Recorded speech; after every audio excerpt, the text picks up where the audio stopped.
Assalamualaikum warahmatullahi wabarakatuh. Alhamdulillahi rabbil alamin.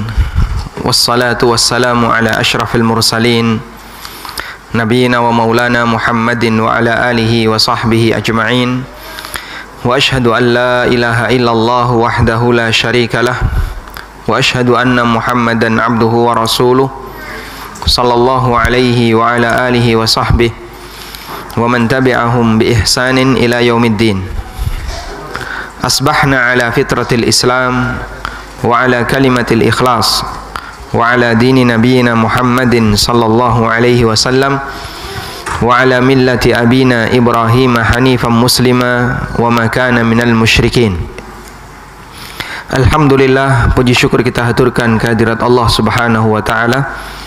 Di kesempatan waktu duha ini kembali kita melanjutkan kajian sesi yang keberapa ini, Pak? Yang kesekian ya. Dari daurah ngaji nginep di DS ya. Dan insyaallah kita akan mengangkat tema perbaiki sisa usiamu. Namun sebelum kita membahas bagian ini, ada sedikit renungan yang akan kita bahas terlebih dahulu. Bagaimana kita dalam berjuang atau ketika kita beragama, seharusnya kita memberikan yang terbaik untuk agama kita. Di masa Nabi SAW ada beberapa tempat makanan yang ditaruh dan digantung di depan masjid. Bapak tahu tampa? Tahu ya? Bahasa Indonesianya apa itu? Tampa juga ya, loyang tapi yang terbuat dari bambu ya, itu namanya tampa. Tampa itu digantung seperti masa silam, orang ketika mengamankan makanan itu ditaruh di tenggok atau tampa, kemudian dia digantung di atas agar jauh dari jangkauan anak-anak dan istri. Nah, yang bisa nggayuh cuman suaminya. Dan di Masjid Nabawi ada seperti itu di zaman Nabi SAW. Lalu orang meletakkan makanan di sana. Siapapun boleh naruh makanan, siapapun boleh ngambil. Al-Hafidh Ibnu Rajab dalam Syarah Sahih Bukhari, beliau menyebutkan ada beberapa orang yang tidak mengharapkan kebaikan dari Allah, tidak mengharapkan pahala dari Allah, dia naruh makanan yang sudah tidak dia sukai. Misalnya kurma yang sudah bubuan atau yang sudah berjamur, dia taruh di situ. Sehingga otomatis orang-orang ashabus suffah dan mereka yang membutuhkan makanan ketika di Madinah sementara dia pendatang dari luar, ngambilnya makanan-makanan seperti ini. Sampai akhirnya Allah Subhanahu wa taala menurunkan firman-Nya, "Lan tanalul birra hatta tunfiqu mimma tuhibbun."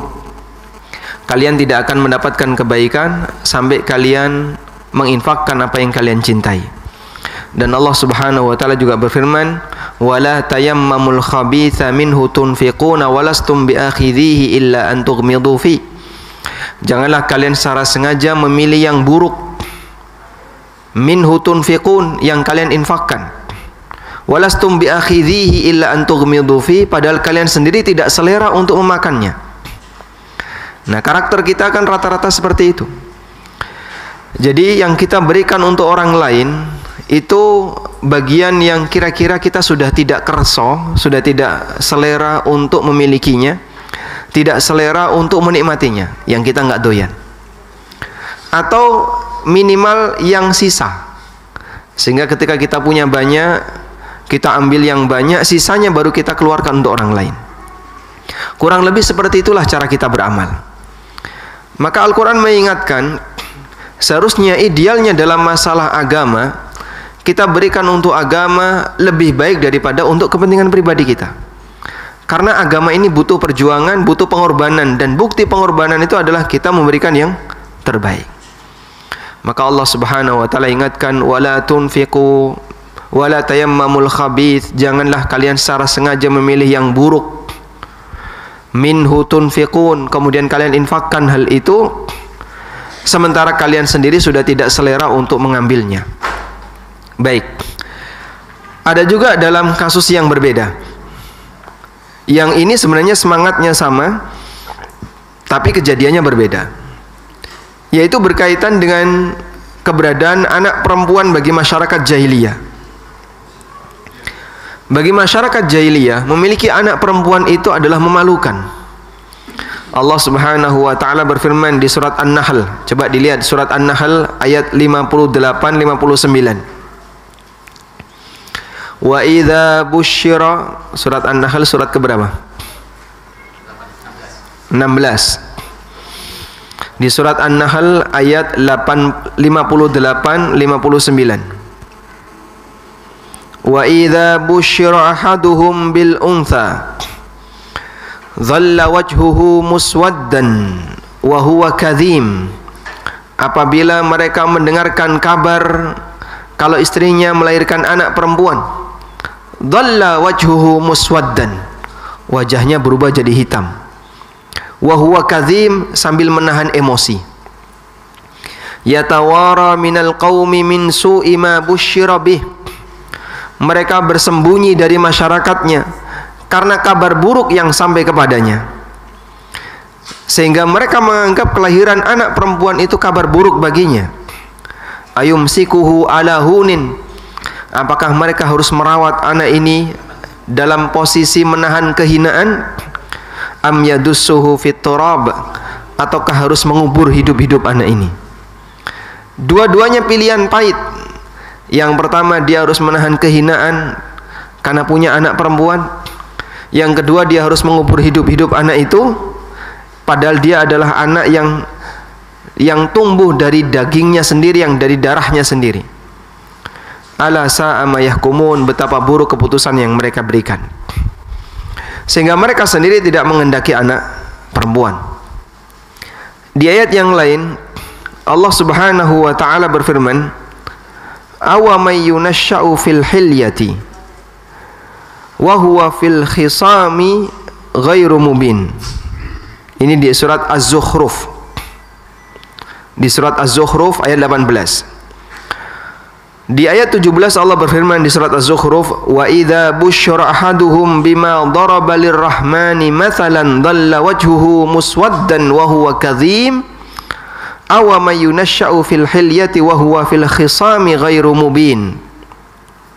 Apabila mereka mendapatkan kabar bima daraba lirrahmani mathalan, dengan ungkapan yang mereka berikan untuk Allah. Jadi mereka membuat sifat untuk Allah. Menurut orang jahiliyah, di antara sifat Allah adalah Allah punya anak perempuan. Dalam keyakinan orang jahiliyah, mereka mensifati Allah punya anak perempuan.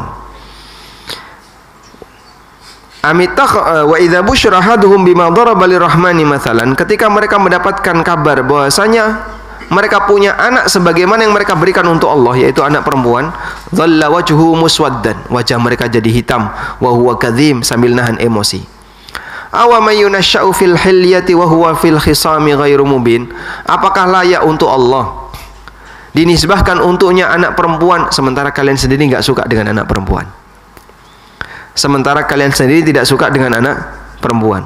Kalian nisbahkan untuk Allah anak perempuan, sementara kalian sendiri tidak suka disebut punya anak perempuan. Kemudian di surat An-Najm Allah Subhanahu wa taala berfirman, alakumudz dzakaru wa lahul untha. Di surat An-Najm ayat 22. Alakumudz dzakaru wa lahul untha tilka idzan qismatun dhiza. Apakah kalian punya anak laki-laki sementara kalian nisbahkan untuk Allah anak perempuan? Tilka idzan qismatun dhiza. Kalau demikian, ini adalah pembagian yang tidak adil. Baik, dari 3 ayat yang tadi kita sebutkan di surat An-Nahl, surat Az-Zukhruf, dan surat An-Najm, kita mendapatkan kesimpulan. Yang pertama, masyarakat jahiliyah gak suka ketika mereka punya anak perempuan. Yang kedua, di saat yang sama mereka memberikan sifat untuk Allah punya anak perempuan. Yang ketiga, Allah Ta'ala menyinggung tentang hal ini. Kalau kau punya anak laki-laki sementara kau bagikan untuk Allah anak perempuan, itu kan pembagian yang gak adil. Yang kau berikan untuk Allah sesuatu yang tidak kau sukai. yang kau berikan untuk Allah sesuatu yang tidak kau sukai. Sehingga dalam tafsir Ibnu Abbas radhiyallahu anhu yang dikutip oleh Al-Baghawi, Al-Husain bin Mas'ud Al-Baghawi, beliau mengatakan, "Ai qismatun ja'irah haitsu ja'altum li rabbikum ma takrahuna li anfusikum." Ini adalah pembagian yang tidak adil, pembagian yang zalim, karena kalian tetapkan untuk Rabb kalian sesuatu yang kalian sendiri tidak suka untuk memilikinya. Ini adalah pembagian yang zalim sebab kalian nisbahkan untuk Allah memiliki sesuatu yang kalian sendiri tidak ingin untuk memilikinya. Baik. Jamaah dimuliakan Allah Subhanahu wa taala, kita tidak sedang membahas tentang hukum menyebut Allah punya anak, karena jelas ini perbuatan kekufuran. Ini jelas perbuatan kekufuran. Tapi yang sedang kita bahas adalah semangat yang disebutkan dalam Al-Qur'an, pelanggaran yang terjadi pada orang musyrikin ketika mereka menisbahkan untuk Allah anak perempuan, di saat yang sama mereka tidak menginginkan anak seperti itu. Artinya apa? Saat mereka menisbahkan untuk Allah anak perempuan, mereka berikan untuk Allah sesuatu yang tidak mereka sukai, sementara bagian yang mereka sukai untuk diri mereka sendiri. Itu adalah pembagian yang tidak adil. Bisa jadi semangat seperti ini ada pada orang-orang yang beriman, di mana mereka berikan untuk agamanya bagian yang tidak mereka sukai, sementara untuk yang mereka cintai mereka gunakan untuk pribadinya, mereka gunakan untuk kepentingan pribadinya, keluarganya, dan seterusnya. Artinya apa? Yang untuk agama bagian yang sisa. Sebagai contoh jamaah, waktu produktif kita itu lebih banyak digunakan untuk kepentingan dunia. Kita kerja dari Senin sampai Jumat. Jam berapa kita kerja, Pak? Dari jam 8 sampai jam 5 sore. Jam 8 sampai zuhur itu waktu produktif, waktu premium untuk bekerja, di waktu duha. Dan jarang orang di waktu duha itu dia pakai untuk belajar agama, itu jarang. Jarang orang di waktu duha dia gunakan untuk serius belajar agama. Ini sama-sama untuk kegiatan produktif. Anggaplah kegiatan duniawi produktif, kegiatan belajar agama produktif. Tapi waktu premium seperti ini lebih banyak dipakai untuk apa, Pak? Dunia. Kalaupun liburan Sabtu maupun Ahad, lebih banyak dipakai untuk jalan-jalan. Orang ketika jalan-jalan milihnya kan waktu pagi. Kalau udah agak siang sedikit udah malas keluar rumah. Sehingga manusia untuk waktu yang premium dia gunakan untuk kepentingan dunia. Banyak sekali teman-teman yang ketika di usia muda diajak belajar agama, komentarnya apa? Ini belum waktunya tua. Mendekat ke agama itu kalau jenggot udah putih, rambut udah beruban, baru ngerayap-ngerayap mendekat ke agama. Dulu waktu mudamu kemana saja? Sekarang begitu sudah tua, Pak, saya sudah baru mendekat ke agama, baru mengenal sunnah, baru pengen serius belajar. Terus dulu waktu masih muda kemana saja, Pak? Ya dulu sibuk dengan urusan dunia. Begitu sudah tua diajak belajar bahasa Arab, banyak uzur. Merasa sudah tua, hafalannya sudah lemah, merasa aduh kayaknya saya sudah nggak sanggup. Sehingga akhirnya banyak uzur yang disampaikan ketika diajak belajar untuk serius. Menjumpai kayak gini nggak, Pak? Atau jangan-jangan diri kita sendiri? Ya? Maka kadang saya heran ya. Ada jamaah misalnya diajak untuk belajar serius. Belajar fikih muamalah kan kalau nggak serius agak rumit ya. Belajar tentang nahwu shorof, belajar tentang ilmu waris, itu kalau nggak serius rumit. Sehingga nggak bisa, Pak, cuman datang uduk kuping, itu nggak bisa, Pak. Tahu uduk kuping, Pak? Datang duduk denger dengkur itu.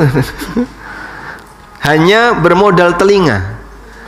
Kajian yang seperti ini komentar orang hanya ustadznya lucu atau tidak. Sehingga yang viral yang diundang, yang kira-kira bahas serius, yang kajiannya terlalu serius, bosen ya. Dia nggak mau hadir untuk duduk di sana. Karena bagi dia terlalu berat. Pak Ustadz, Kalau nyampaikan materi jangan berat-berat Pak Ustadz, yang ringan-ringan saja. Bapak sudah ngaji berapa lama? Ya alhamdulillah sudah sejak tahun 2000. Masya Allah. Sudah 20 tahun lebih, tapi Bapak masih menghendaki milih yang ringan-ringan, masih milih yang kira-kira tidak terlalu berat, yang disuruh mikir sedikit udah nggak mau. Uzurnya, ya mohon maaf Ustadz, saya kan sudah tua. Memang kenapa kalau tua? Apakah ada alasan hanya gara-gara tua kemudian orang boleh mundur untuk belajar serius? Tidak, nggak ada uzur karena itu Pak. Kalau Anda tidak bisa berdiri karena fisik, sholat sambil duduk, itu ada dalilnya. Ini bisa jadi alasan uzur. Tapi kalau urusan belajar, siapapun punya kepentingan. Sehingga kalau kita merasa bahasanya saya punya kepentingan dalam bagian ini, kita harus mempelajarinya. Dan jangan jadikan usia sebagai uzur bagi kita untuk mendekati ilmu yang serius. Ini kalau kemudian dikomentari, kenapa Bapak tidak belajar dari dulu waktu muda? Iya, dulu saya habiskan waktunya untuk kerja, untuk kemudian sibuk dagang, sibuk bisnis. Waktu terbaik, usia premium kita gunakan untuk dunia. Begitu usia sisa kita pakai untuk akhirat. Sehingga kadang kita memegang Quran itu setelah sudah saatnya untuk merembak. Udah di atas kasur, baru pegang mushaf, baca 1-2 ayat, Bismika Allahumma amutu ahya,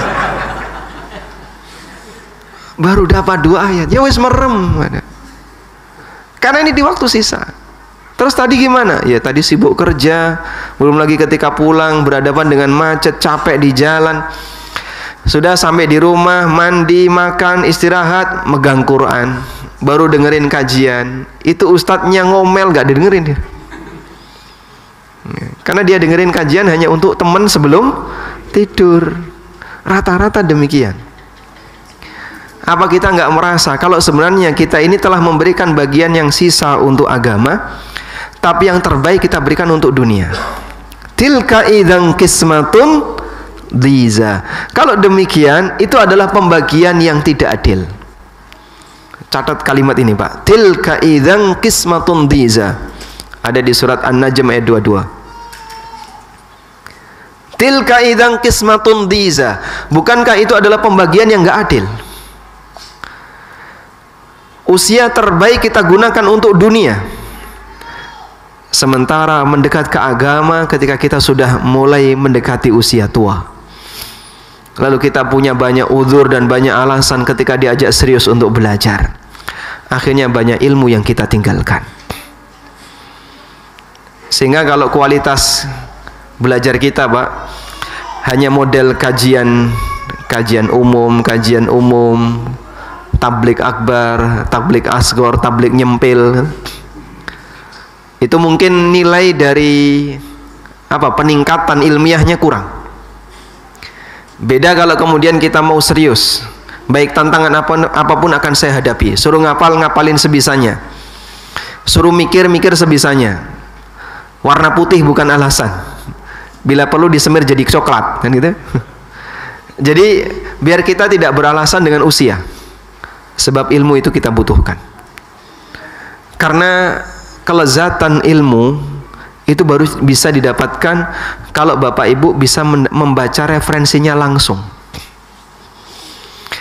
Anda kalau cuma baca buku terjemah, itu kan sebenarnya proses peralihan. Ada banyak pihak yang terlibat di situ. Yang pertama adalah penjelasan penulis. Misalnya, penulis mau menyampaikan syarah sebuah hadis. Ada hadis berbunyi innamal a'malu binniyat. Lalu disyarah oleh seorang penulis. Maka ada peran penjelasan penulis di situ. Sudah? Kemudian tulisan ini karena berbahasa Arab diterjemahkan oleh orang Indonesia. Ada peran orang Indonesia di situ. Penerjemah diedit oleh editor, oleh proofreader. Ada peran proofreader di situ.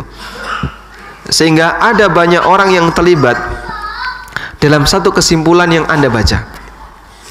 Artinya itu tidak murni diambil dari sumbernya. Ibaratnya begini Pak, kalau ada bahan baku yang sudah kecekel banyak tangan, udah kepegang banyak tangan, berarti gimana Pak? Rasanya akan beda. Kepegang satu tangan rasanya sudah beda, kepegang tangan yang kedua rasanya sudah beda, kepegang tangan yang ketiga rasanya beda, baru kepegang kita berubah rasa lagi. Sehingga ilmu itu kalau tidak didapatkan langsung dari sumbernya, nilai kenikmatannya kurang. Maka jamaah yang kami hormati, dengan belajar langsung dari sumber, kita bisa mendapatkan kesimpulan yang jauh lebih banyak. Dan itu lebih fresh, karena kita mendapatkan langsung dari asalnya. Dan sekali lagi, ini tidak bisa didapatkan kecuali siapa? Oleh mereka yang paham bahasa Arab. Imam Asy-Syafi'i rahimahullah mengatakan, man tabahhara fin nahwi ihtada ila kulli ulum. Barang siapa yang tabahhara fin nahwi, yang pintar dalam ilmu nahwu, ihtada ila kulli ulum, maka dia akan dimudahkan untuk mendapatkan ilmu yang lain. Baik. Sehingga renungan pertama yang perlu kita pahami di sini adalah bahwa sebenarnya kita ini sudah banyak menyia-nyiakan waktu yang terbaik. Kita sudah banyak menyia-nyiakan usia produktif, yang mungkin di usia 20 tahun kita belum mengenal Al-Quran, padahal itu kan usia yang paling bagus untuk banyak menghafal di usia SMP. Ada nggak yang dari SMP sudah mondok di sini? SMP mondok ada? Yang dari SMP, usia SMP menghafal Quran ada? Belum. Kita baru kenal semangat-semangat tahfidz di bagian akhir. Dalam posisi ketika kita belum lancar membaca Quran. Sementara ilate wis ketekuk. Lidah kalau sudah seperti ini, di usia lanjut, disuruh ngomong dot, kangelan. Akhirnya ketika latihan tahsin, bolak-balik salah. Kenapa? Karena tidak terbiasa dengan kalimat berbahasa Arab seperti ini. Maka jamaah dimuliakan Allah, kita sudah menyia-nyiakan kesempatan itu. Waktu emas yang kita punya sudah berlalu, tinggal bagian sisa. Nah sekarang kalau kemudian bagian sisa usia, ada yang sudah di usia 60 tahun, 70 tahun, 70 tahun ada nggak di sini? Yang 70 tahun.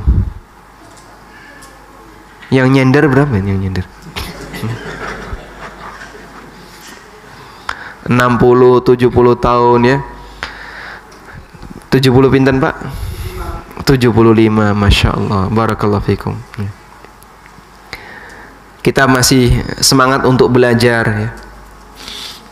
Sehingga dulu waktu usia premium, barangkali kita tidak kenal ya, baca Quran yang benar gimana, kita belum mendekat kepada Quran, paling model ngaji sorogan ya. Pakai turutan itu Pak. A fathah A, alif fathah, alif kasroh I, terus alif doma U, A I U. Jadi modelnya kayak gitu.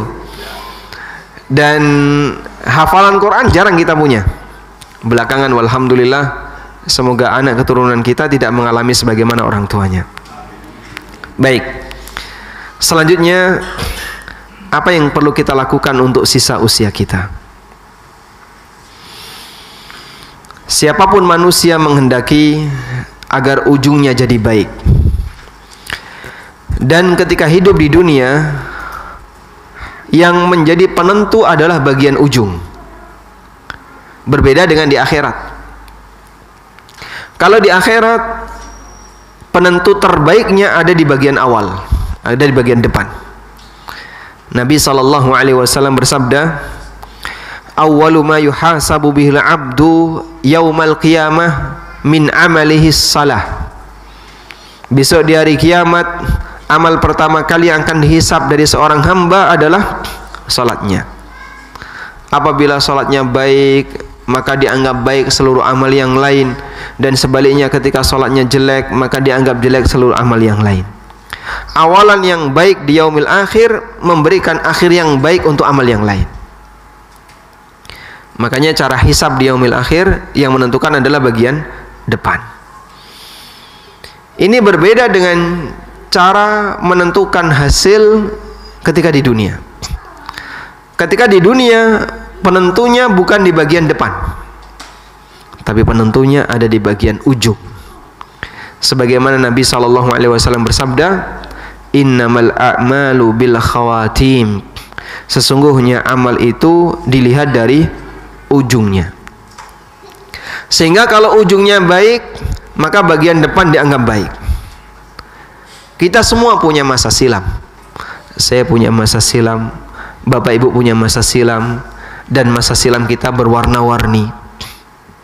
Ada yang hitam, ada yang rodok coklat, ono sing abu-abu. Alhamdulillah ada juga yang bening putih. Kita punya masa silam yang beraneka ragam. Dan kita tidak sedang membahas masa silam. Kalau kita bicara masa silam, ada banyak pahlawan Islam yang mereka punya masa silam yang mungkin lebih kelam dibandingkan kita. Beberapa sahabat yang dulu mereka pernah mau membunuh Nabi SAW. Beberapa sahabat yang dulu mereka pernah memusuhi Rasulullah SAW. Memusuhi seorang Nabi itu kan pelanggaran yang sangat besar. Kalau di negara, memusuhi pemimpin negara itu pemberontakan. Jadi kalau ada orang memusuhi tetangganya, pemberontakan nggak Pak? Bukan. Misalnya si A memusuhi si B, dan ini teman bisnis atau tetangga, tidak akan ada orang yang berkomentar ini sebagai pemberontakan. Tapi kalau ada orang memusuhi kepala negara, apapun alasannya, pemberontakan. Maka ketika ada manusia yang memusuhi nabinya SAW karena beliau jadi nabi, itu pemberontakan terhadap Islam. Sehingga dulu ada orang-orang yang menjadi pemberontak terhadap Islam karena dia musuh Nabi SAW, tapi ketika dia bertaubat dan menjadi orang yang baik, Masya Allah, menjadi pejuang-pejuang Islam, menjadi pahlawan-pahlawan bagi agama kita. Baik, sehingga kalau bicara masa silam, semua orang punya masa silam. Tapi kita berbicara untuk masa ke depan dan apa yang saat ini kita lakukan. Karena itu yang penting untuk kita perhatikan adalah bagaimana kita bisa menuju garis finish dalam kondisi selamat. Karena Nabi SAW menentukan innamal a'malu bil khawatim. Sesungguhnya amal itu dihitung dari ujungnya. Baik. Lalu bagaimana caranya agar kita bisa menjadi orang yang memanfaatkan waktu sisa? Karena kita sudah kehilangan waktu premium. Sekarang tinggal sisa waktu. Jangan sampai kita kehilangan waktu sisa ini. Bagaimana caranya kita bisa memanfaatkan waktu sisa ini untuk sesuatu yang terbaik? Saya kutipkan sebuah dialog yang pernah terjadi antara Al-Qadhi Iyad dengan bukan Al-Qadhi Iyad, Fudail bin Iyad dengan seorang yang usianya sudah 60 tahun. Fudail bin Iyad rahimahullah bertemu dengan orang yang usianya 60 tahun. Lalu ditanya oleh Fudail, kam marra 'alaika minas sanah? Sudah berapa lama usia Anda? Bahasa yang lebih tepat ya, usia Anda sudah berapa? Meskipun kalimat bahasa Arabnya Anda sudah hidup berapa lama? Tapi pertanyaan itu kan nggak baku ya Pak. Coba tanya ke orang ya, Bapak sudah hidup berapa lama? Sopan nggak? Nggak sopan. Itu pakai bahasa lain adalah Bapak usianya berapa? Kemudian orang itu menjawab Sittina sanah, 60 tahun. Fudail langsung mengatakan, anta tasiru ila rabbika sittina sanatan tushiku an tablugha. Anda melakukan perjalanan menuju Rabb Anda selama 60 tahun, sebentar lagi akan sampai. Karena siapapun manusia yang hidup, hakikatnya dia sedang menuju siapa? Menuju Allah. Hakikatnya dia menuju Allah. Allah Subhanahu wa taala berfirman, ya ayyuhal insanu innaka kadihun ila rabbika kadhan famulaki. Wahai manusia, sungguh kalian itu betul-betul capek ila rabbika, menuju Rabbmu, famulaki, sampai kalian ketemu dengannya. Sehingga siapapun yang hidup, hakikatnya dia menuju Allah. Baik. Sehingga orang yang hidup selama 60 tahun, maka dia melakukan perjalanan selama 60 tahun menuju Allah. Yang usianya 75 tahun, berarti dia melakukan perjalanan 75 tahun menuju Allah. Yang usianya 80 tahun juga sama. Dan semuanya sebentar lagi akan sampai. Kenapa sebentar lagi akan sampai? Padahal kan kita tidak tahu berapa lama orang ini akan diberi usia oleh Allah Ta'ala. Karena kematian itu pasti. Meskipun kita tidak tahu waktunya. Dan sesuatu yang pasti itu dekat. Sebagaimana ada pernyataan, kullu ma huwa atin fahuwa qarib. Kullu ma huwa atin fahuwa qarib. Semua yang pasti datang, maka dia itu dekat. Sehingga kiamat itu dekat, karena kiamat itu pasti dan terus mendekat. Ajal itu dekat, kenapa? Karena ajal itu pasti dan terus mendekat. Kalau sesuatu yang nggak pasti itu masih jauh. Tapi kalau sesuatu itu pasti, maka dia dekat. Sehingga siapapun hakikatnya dia mendekat menuju Allah. Karena orang yang menjalani hidup, hakikatnya dia menuju Allah Subhanahu wa Ta'ala sampai dia ketemu Allah Azza wa Jal, yaitu mati. Maka spontan orang ini langsung mengatakan, inna lillahi wa inna ilaihi raji'un. Inna lillahi wa inna ilaihi raji'un. Kemudian Fudail bin Iyad bertanya, ata'rifu makna, tahu enggak apa makna inna lillahi wa inna ilaihi raji'un? Inna lillah, sesungguhnya kita ini milik Allah. Fa inna abdun lillah wa la na'budu illa iyyah. Karena kita milik Allah, maka kita adalah hamba Allah dan kita tidak boleh beribadah kecuali hanya kepada Allah. Sebab kita ini milik Allah. Wa inna ilaihi raji'un, dan sesungguhnya kita akan kembali kepada Allah. Maka yakini bahwasanya engkau akan menghadap Allah dan Allah akan bertanya kepadamu, falyu'id lil mas'alati jawaban. Karena itu persiapkanlah jawaban untuk pertanyaan Allah Subhanahu wa Ta'ala. Karena itu persiapkanlah jawaban untuk pertanyaan Allah Subhanahu wa Ta'ala. Falyu'id lil mas'alati jawaban. Orang ini semakin takut ketika diingatkan oleh Fudail bin Iyad kalimat inna lillahi wa inna ilaihi raji'un. Itu sama dengan Anda sudah siap untuk menghadap Allah, maka persiapkan jawaban ketika Anda ditanya oleh Allah Subhanahu wa Ta'ala.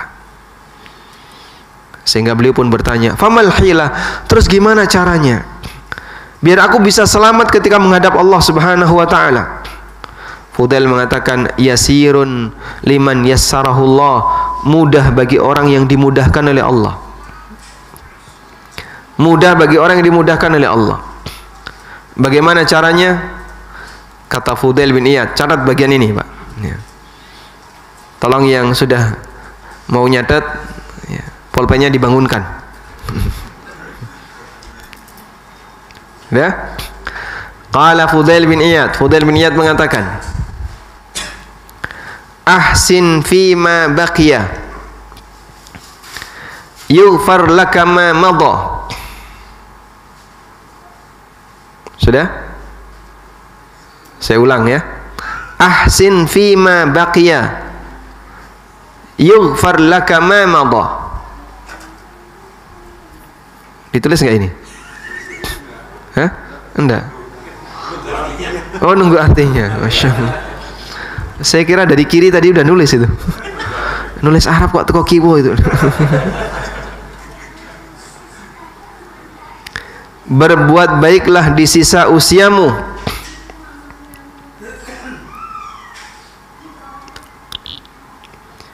Berbuat baiklah di sisa usiamu, yughfar laka ma madha, maka akan diampuni dosa-dosamu di masa silam.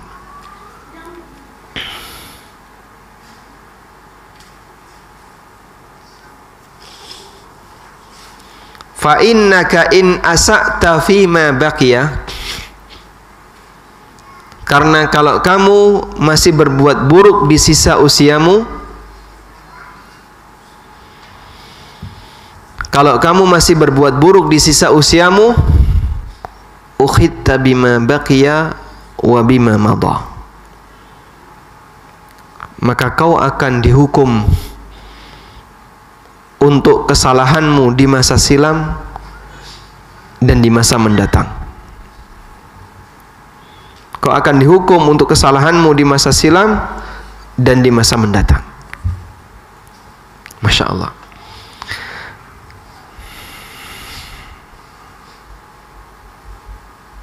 Baik. Sisa usia ini adalah modal terakhir bagi kita, Pak. Sisa usia adalah modal yang terakhir bagi kita, karena ini satu-satunya yang kita harapkan ketika kita ingin menghadap Allah Subhanahu wa Ta'ala. Sekali lagi, kita sudah kehilangan masa premium, kita sudah kehilangan usia produktif yang mungkin dulu bisa kita persiapkan agar kita bisa lebih bagus lagi, tapi dulu mungkin kita belum begitu kenal dengan dakwah. Maka bagian yang sisa ini jangan disia-siakan. Baik, terutama siapapun yang sudah berada di usia 40 tahun ke atas. Sebab usia 40 tahun ke atas itu usia di mana karakter manusia sudah dalam posisi puncak. Sudah tidak akan ada lagi perubahan. Yang baik akan terus jadi baik, yang menyimpang akan terus jadi menyimpang di titik 40 tahun. Sehingga proses perjalanan manusia sebelum 40 tahun, ketika ada penyimpangan yang dia lakukan berkaitan dengan syahwatnya, nafsunya, masih ada kemungkinan untuk berubah. Tapi kalau sudah di usia 40 tahun, jadi karakter. Dan ketika sudah jadi karakter, sulit untuk berubah dan hampir mustahil untuk berubah. Pembiasaan itu sampai usia 40 tahun. Dan setelah itu insya Allah jadi karakter. Ada banyak hadis di mana Nabi SAW menyebutkan karakter baik dan buruk tercipta dari pembiasaan. Nabi SAW bersabda, "Alaikum bis-sidqi, fa inna sidqa yahdi ilal birri, wa innal birra yahdi ilal jannah." Selalulah berbuat jujur, karena jujur itu akan mengantarmu kepada kebaikan, dan kebaikan akan mengantarkanmu menuju surga. Wa innar rajula la yazalu yasduq hatta yuktaba indallahi siddiq. Dan ada orang yang membiasakan diri untuk bersikap jujur sampai dia dicatat di sisi Allah sebagai siddiq. Sehingga dia ngomong di depan siapapun selalu berusaha untuk jujur, meskipun bisa jadi merugikan dirinya sendiri. Yang kedua, wa iyyakum wal kadzib, dan hati-hati dengan berdusta. Fa innal kadziba yahdi ilal fujur, karena dusta itu mengantarkan kepada tindakan maksiat yang lebih besar. Wa innal fujura yahdi ilan nar, dan tindakan fujur itu akan mengantarkan ke neraka. Wa innar rajula la yazalu yataharral fujur, yataharral kadzib, dan ada orang yang dia sengaja milih yang dusta.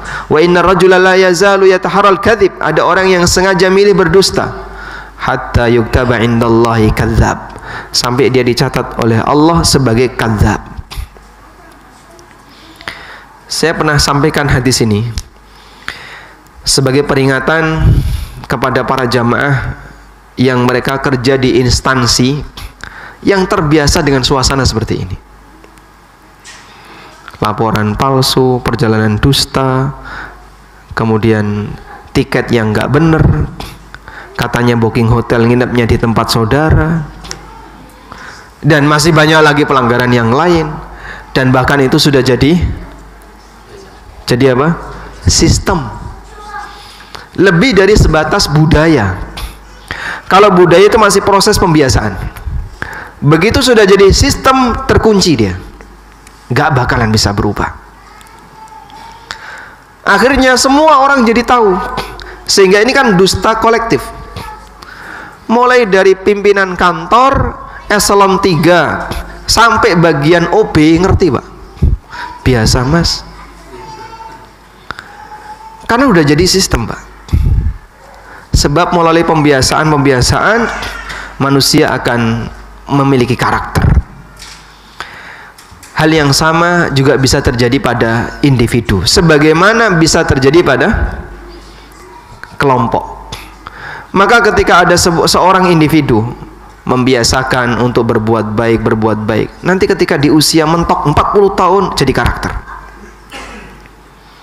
Nabi SAW juga bersabda, innamal ilmu bitta'allum wa innamal hilmu bittahallum. Yang namanya ilmu itu dari proses belajar. Wa innamal hilmu bittahallum, dan yang namanya sifat al-hilm, kelembutan. Hilm itu lawan dari gerusa-gerusu. Gerusa-gerusu bahasa Indonesianya apa mas? Tergesa-gesa. Tergesa-gesa tanpa ilmu itu namanya gerusa-gerusu ya. Ada yang tergesa-gesa pakai ilmu, ngejar pesawat itu. Ada ilmunya nggak itu? Pesawat kok dikejar nggak bakalan kena Pak. Oh dia terbang ya. Kalau orang tergesa-gesa pakai ilmu itu boleh. Itu musyarakah namanya. Tapi kalau orang tergesa-gesa tanpa ilmu namanya ajalah. Dan Nabi SAW mengatakan wal ajalatu minasyaitan, dan kesusu itu datang dari setan. Baik. Dalam posisi ini orang bisa memiliki sifat hilm ketika membuat kebijakan, mikir panjang. Ketika berbicara tidak waton, tidak asmuni, tidak waton ngomong, tidak waton asal bicara, tapi dia mikir akibatnya. Itulah sifat hilm. Sehingga saat dia bersikap, dia santai, tenang, memikirkan dampak baik dan buruknya dan seterusnya. Ini orang yang punya sifat hilm. Dan Nabi SAW mengatakan innamal hilmu bitahallum. Orang bisa punya sifat hilm kalau dia belajar bitahallum, belajar untuk punya sifat hilm. Rasulullah SAW juga bersabda, wa may yatasabbar yusabbirhullah. Barang siapa yang latihan sabar, maka Allah akan jadikan dia sebagai penyabar. Sehingga dia selalu berusaha ketika buka internet itu pas kuota lagi habis ya. Kan muter terus ya, dinteni sabar ya, ora tekan-tekan kuota entek. Sifat-sifat ini bisa didapatkan melalui proses belajar. Belajar perubahan itu masih mungkin terjadi di usia sebelum 40 tahun. Begitu sudah sampai usia 40 tahun, maka orang itu sudah mencapai kondisi puncak, mungkin tidak akan ada perubahan.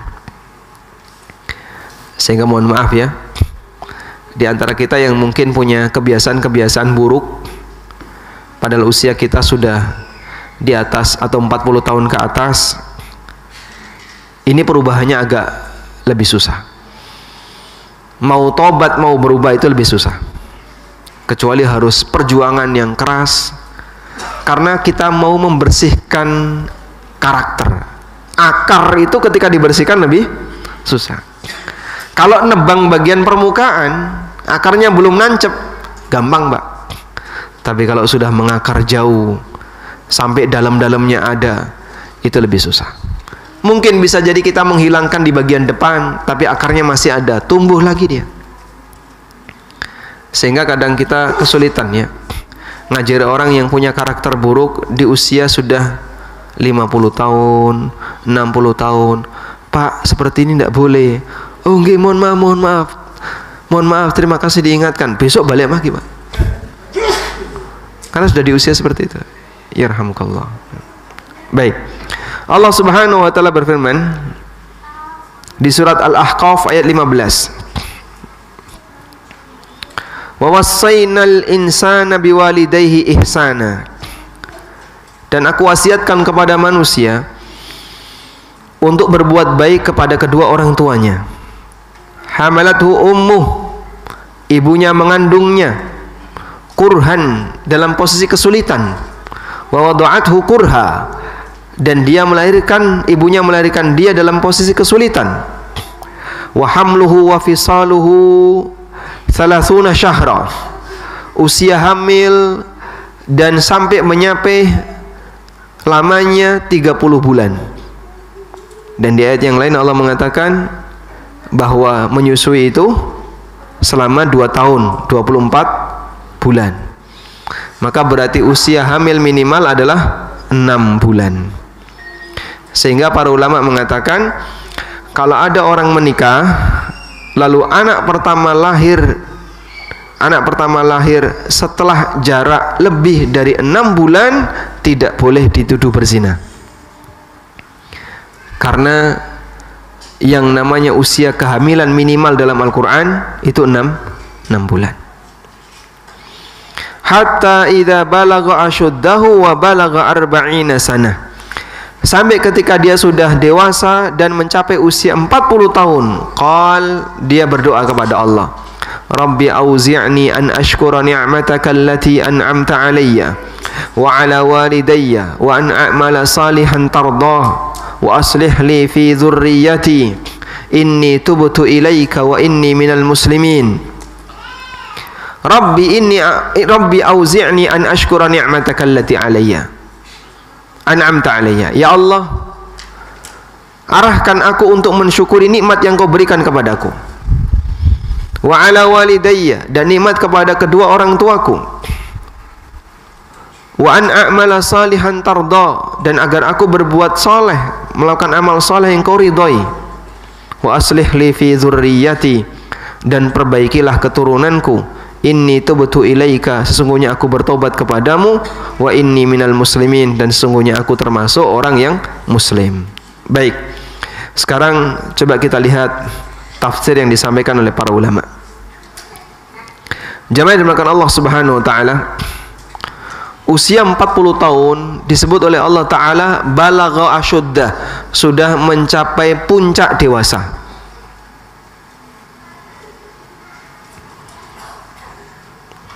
Sebagaimana tafsir yang disampaikan oleh Al-Hasan Al-Basri, huwa bulughul arba'in, usia asyuddahu adalah sampai usia 40 tahun. Dan para ahli tafsir mengatakan, coba saya bacakan keterangan Asy-Syaukani. Qala al-Imam Asy-Syaukani, kata Asy-Syaukani, beliau mengatakan, qala al-mufassirun, kata ahli tafsir, kata para ulama ahli tafsir, lam yab'athillahu nabiyyan qattu illa ba'da 40 sanatan. Allah tidak pernah mengutus seorang nabi pun kecuali setelah di usia 40 tahun.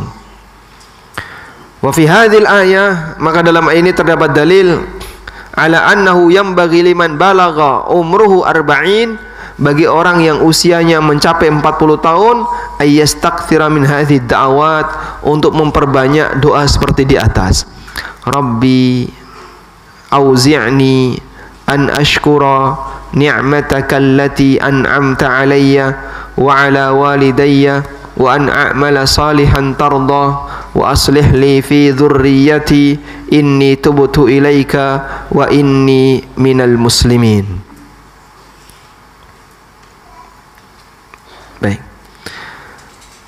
Kemudian juga disebutkan dalam sebuah hadis, Nabi SAW mengingatkan tentang keberadaan usia 40 tahun. Ketika orang sudah mencapai usia 40 tahun, maka sudah tidak ada lagi uzur baginya. Sudah tidak ada lagi uzur baginya. Sebentar, coba kita lihat hadisnya.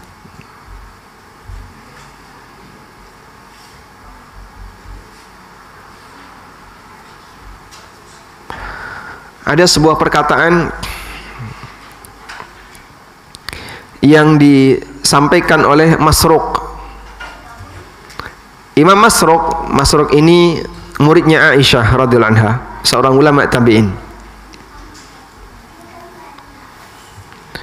Kata Masruq, barang siapa yang sudah mencapai usia 40 tahun, idza balagha ahadukum 40 sanatan, apabila kalian sudah mencapai usia 40 tahun, falyakhudh hidrahu minallah, maka seharusnya dia sudah banyak berhati-hati.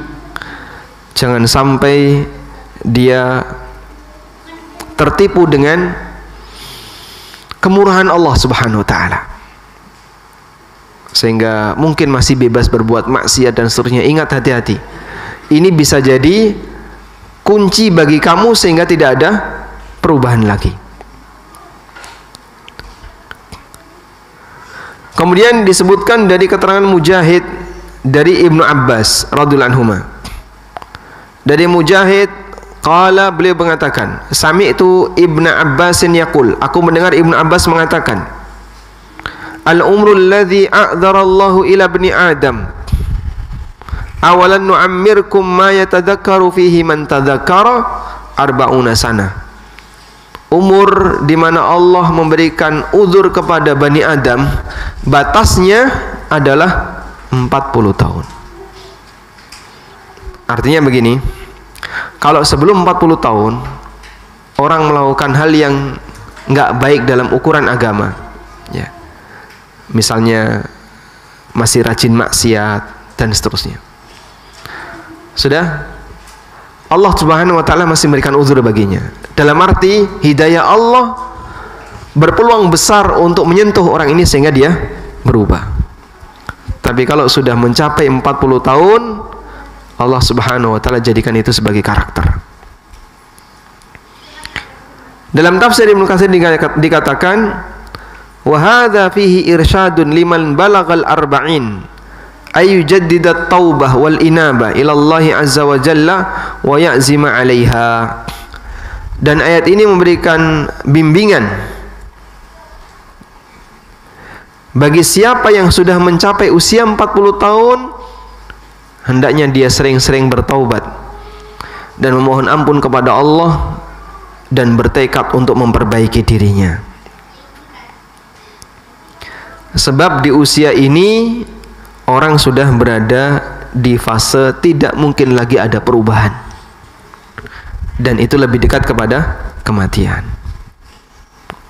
Wallahu a'lam. Maka jamaah yang kami hormati, perjuangan kita ketika di usia sisa, ya, apalagi yang sudah mencapai jauh di atas 40 tahun, ada yang 75, 60 dan seterusnya, adalah bagaimana kita bisa lebih dekat kepada Allah Subhanahu wa taala dengan banyak bertobat kepadanya. Baik. Lalu amal apa yang harus kita prioritaskan ketika kita sudah berada di ujung usia? Amal prioritas ketika di ujung usia. Allah Subhanahu wa taala menurunkan kepada nabinya sallallahu alaihi wasallam surat An-Nasr. Surat An-Nasr itu surat apa? Wan-Nasr. Ada surat Wan-Nasr. Surat An-Nasr surat apa, Pak? Wal Asr. Itu surat Al-Asr. Idza jaa nasrullahi wal fath. Apabila telah datang nasrullah wal fath, maka disebutlah surat An-Nasr karena dari kata nasrullah. Apabila telah datang pertolongan Allah dan fathu Makkah. Wa ra'aitan nasa yadkhuluna fi dinillahi afwaja. Dan Anda menyaksikan, kamu melihat ada banyak orang yang mereka masuk ke dalam agama Allah secara berbondong-bondong, sehingga satu suku semuanya masuk Islam, satu suku lagi semuanya masuk Islam, demikian seterusnya, sampai ketika itu di Madinah menjadi kota yang dipenuhi dengan tamu. Maka tahun banyaknya tamu itu disebut dengan Amul Wufud, tahun datangnya tamu. Tahun berapa itu, Pak? Tahun? Kalau tahun 10 Nabi SAW Haji Wada, tahun berapa? Amul Wufud tahun berapa?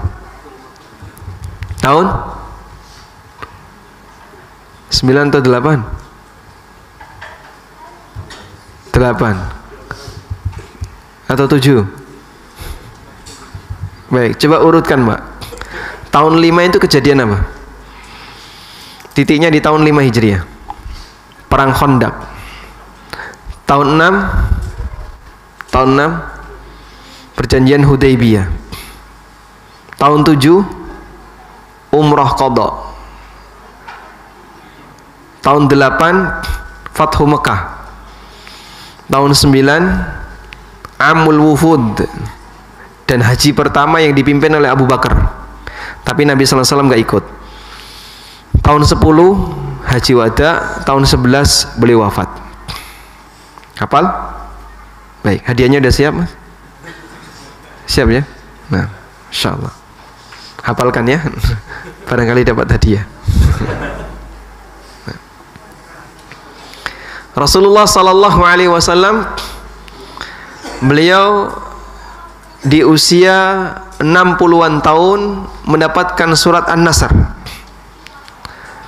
Dan Allah Subhanahu wa taala menyebutkan kepada beliau, manusia masuk Islam berbondong-bondong di tahun 9 Hijriah.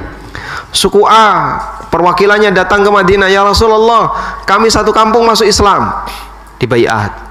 Suku B, ya Rasulullah, kami satu kampung masuk Islam. Seperti itu berbondong-bondong sehingga mereka masuk Islam rombongan. Akhirnya seluruh permukaan jazirah Arab jadi muslim. Maka Allah Subhanahu wa taala ingatkan kepada nabinya sallallahu alaihi wasallam, fasabbih bihamdi rabbika wastaghfir. Maka bertasbihlah dengan memuji Rabbmu dan perbanyaklah beristighfar kepadanya. Yang kata Ibnu Abbas radhiyallahu anhuma, hadza ajalun nabi sallallahu alaihi wasallam. Ini adalah bukti dekatnya ajal Nabi sallallahu alaihi wasallam. Kenapa disebut dekatnya ajal Nabi sallallahu alaihi wasallam? Karena ketika orang itu sudah selesai, ketika Nabi sallallahu alaihi wasallam sudah selesai tugasnya, ditandai dengan apa? Orang masuk Islam. Jazirah Arab sudah muslim. Maka Nabi sebentar lagi akan pensiun, dan pensiunan Nabi itu meninggal dunia. Sehingga kenapa Rasulullah sallallahu alaihi atau Ibnu Abbas radhiyallahu anhuma menyebut bahwasanya turunnya surat An-Nasr ini adalah dekatnya ajal Nabi sallallahu alaihi wasallam, karena beliau ketika itu sudah selesai tugasnya dan sebentar lagi beliau akan menghadap Allah Subhanahu wa taala. Dan di bagian akhir hayat itu Rasulullah sallallahu alaihi wasallam diperintahkan untuk banyak istighfar. Fasabbih bihamdi rabbika wastaghfir innahu kana tawwaba. Lalu beliau praktekkan dengan membaca apa? Beliau praktekkan dengan membaca apa? Setiap rukuk dan sujud beliau membaca subhanakallahumma rabbana wa bihamdika allahumma ighfirli. Subhanakallahumma rabbana wa bihamdika allahumma ighfirli. Aisyah radhiyallahu anha mengatakan, kana Rasulullah sallallahu alaihi wasallam yukthiru ay yaqula subhanakallahumma rabbana wa bihamdika allahumma ighfirli yu'awwilul Qur'an. Nabi sallallahu alaihi wasallam banyak mengucapkan subhanakallahumma rabbana wa bihamdika allahumma ighfirli yu'awwilul Qur'an, karena beliau mentakwil Qur'an, maksudnya mengamalkan isi dari surat An-Nasr. Sehingga ini diantara petunjuk bagi kita bahwa jika seorang nabi di akhir hayatnya diperintahkan untuk memperbanyak istighfar dan bertobat kepada Allah, padahal beliau adalah manusia yang diampuni dosanya yang telah lalu dan yang akan datang, apalagi kita sebagai manusia biasa yang tidak ada jaminan ampunan dosa untuk kita. Sehingga amal apa yang prioritas untuk kita lakukan di akhir usia jamaah?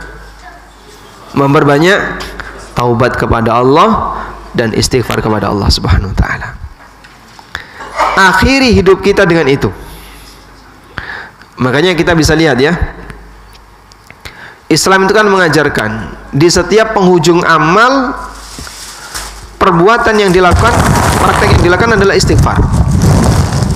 Misalnya selesai sholat, yang dilakukan apa Pak? Istighfar. Sebagaimana yang disebutkan dalam hadis dari Thauban. Thauban ini siapa?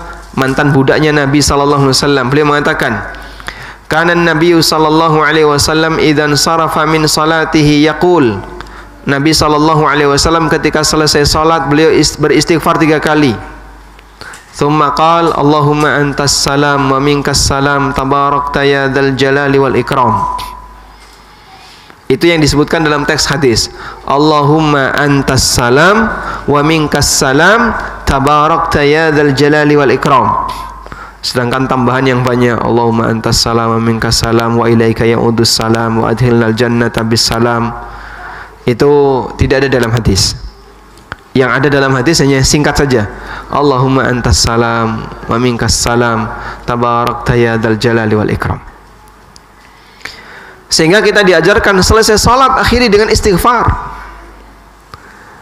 Selesai haji kita juga diajarkan untuk mengakhirinya dengan istighfar.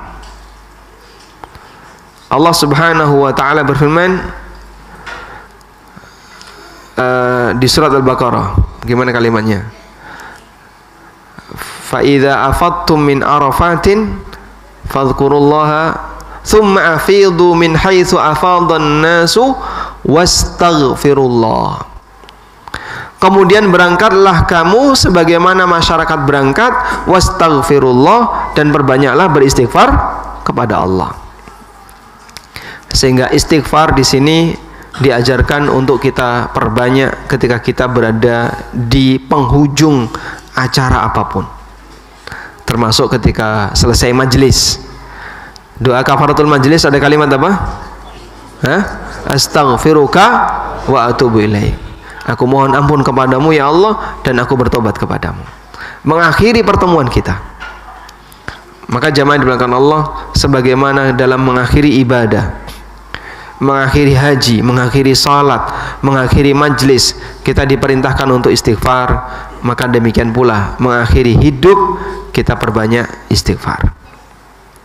Baik, untuk amal yang lain itu kembali kepada masing-masing individu. Ada yang senang salat, silakan istiqomah untuk salat.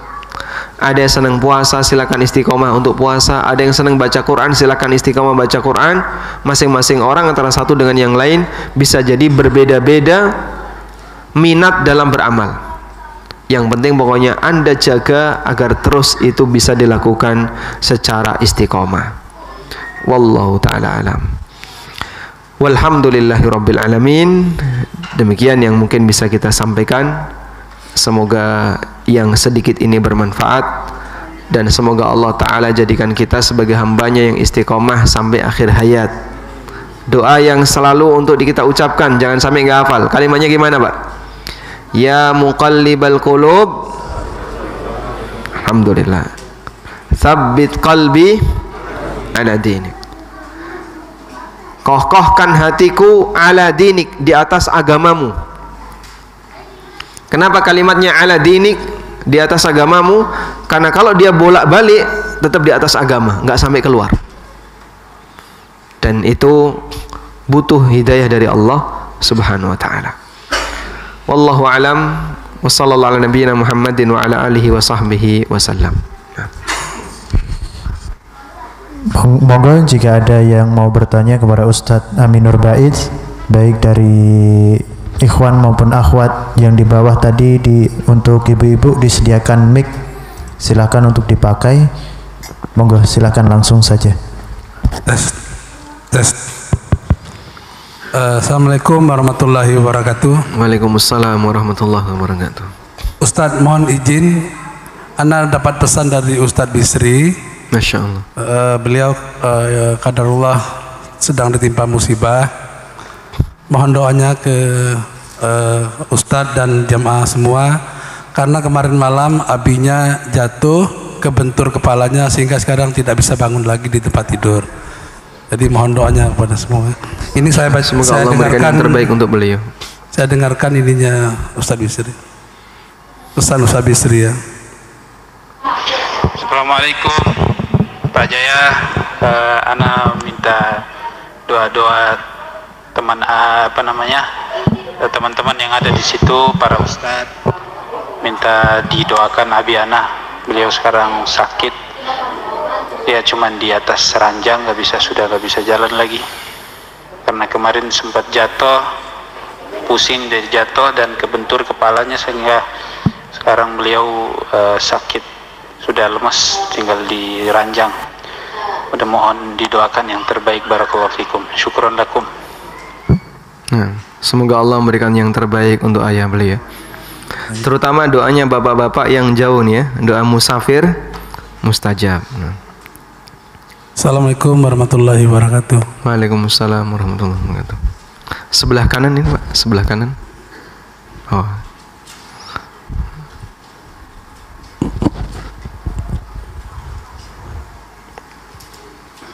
Assalamualaikum warahmatullahi wabarakatuh.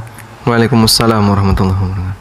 Afan Ustadz, di luar topik terkait muamalah jual beli. Jadi kami ada syarat dan ketentuan dengan produsen untuk menjual produk A itu dengan harga sekian, katakanlah 100.000 gitu Ustadz. Terus kita jualah harga segitu, ada yang beli, kita berikan harga yang seperti itu, namun ketika pembeli ini beli lagi menjadi pelanggan, kami memberikan diskon, katakanlah menjadi 90.000 atau yang semisalnya. Nah itu hukumnya gimana Ustaz?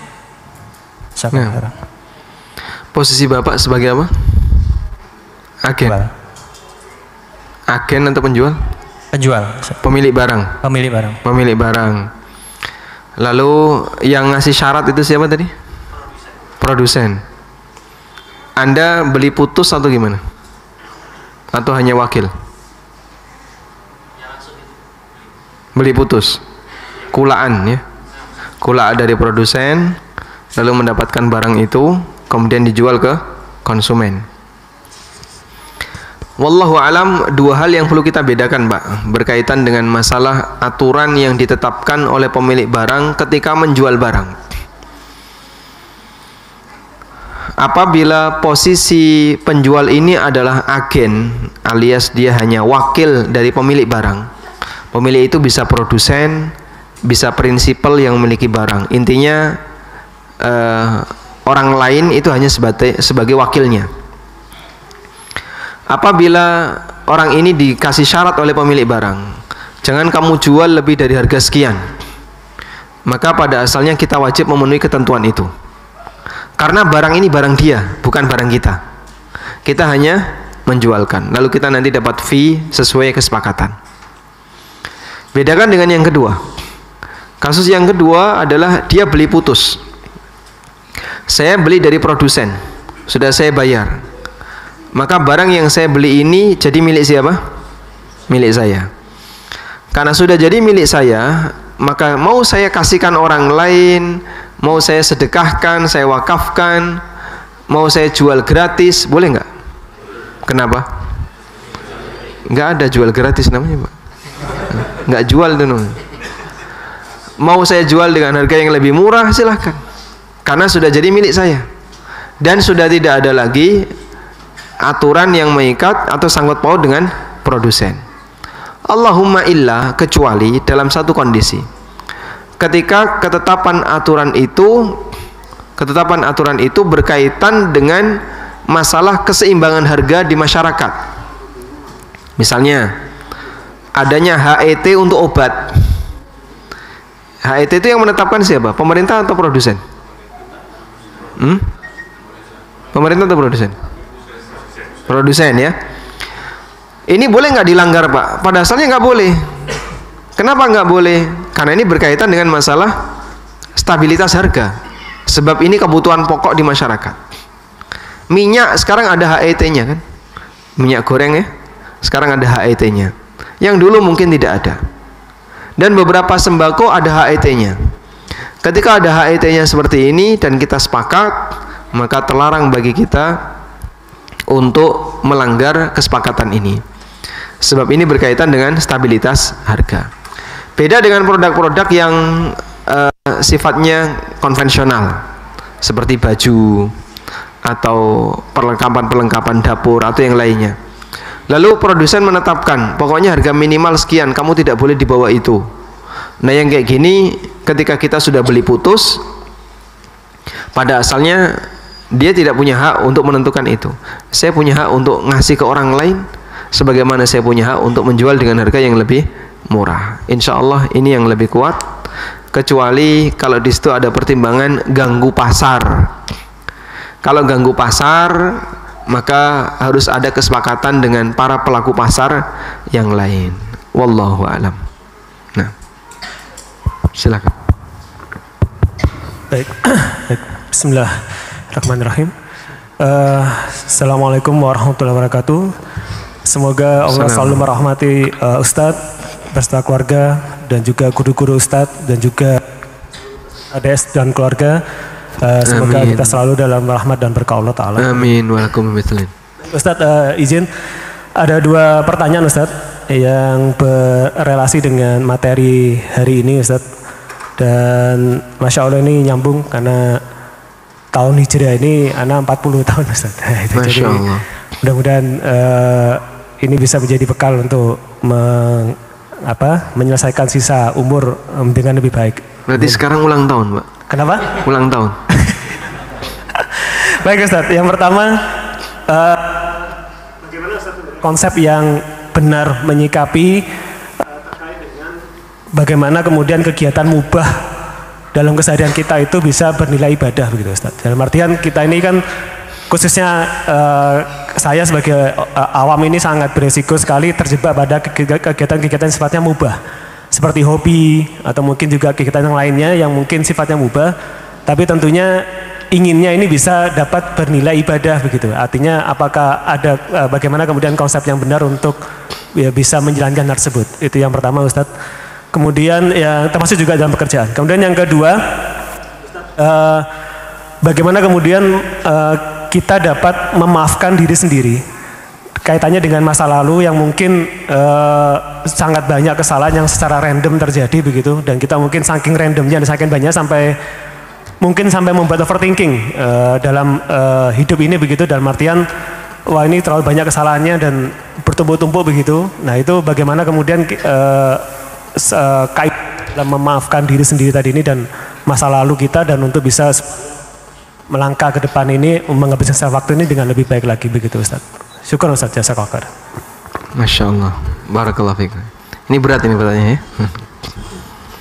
Nah, untuk pertanyaan yang pertama, ketika kita berbicara tentang hal yang mubah, bagaimana batasan yang perlu kita ketahui agar yang mubah itu bisa bernilai ibadah, atau yang mubah itu tidak sampai menyerumuskan kita ke dalam perbuatan dosa.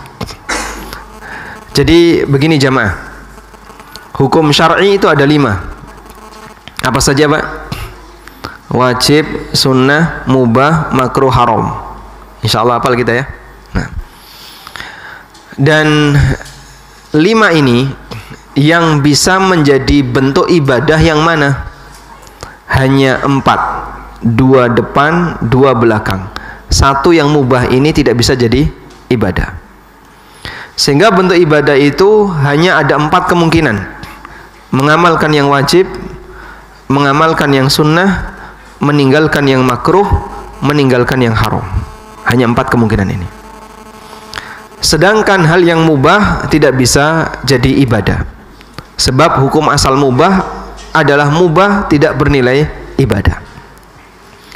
Maka kita tidak bisa mengharapkan pahala dengan hanya sebatas menggunakan jenis pakaian tertentu. Kalau kamu pakai pakaian kayak gini, nanti pahalamu berlipat-lipat, itu tidak bisa. Bahkan para ulama memberikan kaidah, man ta'abbada bil mubah waqa'a fil bid'ah. Barang siapa yang beribadah dengan hal yang mubah, dia terjerumus ke dalam perbuatan bid'ah. Dan yang dimaksud di situ adalah meyakini dengan memakai pakaian tertentu atau makan makanan tertentu itu bisa bernilai pahala. Padahal yang namanya pakaian, mau pakaian jenis A, jenis B, jenis C, semuanya mubah.